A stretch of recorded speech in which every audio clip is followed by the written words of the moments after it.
नंतर 5 11 आहे आणि त्यांच्यातील फरकचा अर्थ काय असतो की दोन संख्येतला फरक म्हणजे वजा असा त्याचा अर्थ असतो की एक संख्येत दुसरी संख्या याच्यामधला जो फरक आहे तो 90 आहे म्हणजे दोन संख्येची आपण ए नावाची संख्या आणि बी नावाची संख्या याच्यातला फरक जर म्हणलं तर 90 म्हणूया असा त्याचा अर्थ आहे। मग आपल्याला दोन संख्या कोणत्या दिल्या बाळांनो एक 5 दिली दुसरी 11 मग मी असं म्हणू का 11 मधून 5 गेले तर 90 राहिले तर ए याला x म्हणून म्हणजे याला x असं म्हणायचं 11x + 5x बरोबर 90 झाले म्हणजे काय म्हणायला लागलो की दोन संख्येचा जो फरक आहे तो फरक 90 दिला ठीक आहे। आता मला सांगा 11 तून 5 गेल्यावर किती राहिले 11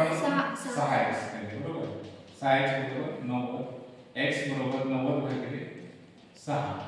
6 1 6 3 राहिले 6 5 30 तर आपली x ची किंमत बाळांनो 15 आहे ठीक आहे। आता त्यांनी काय आपल्याला सांगितलं होतं की a बरोबर 11x असं लिहिलं आपण b बरोबर आपण 5x लिहिलं याच्यातलं 11x लहान की 5x लहान 5x लहान त्यांनी काय विचारलं की लहान संख्या कोणती ते x ची किंमत काय लागली ते 5 असायला तसा x ची किंमत काय आहे 15 15 5 75 75 हे आहे 15 5 75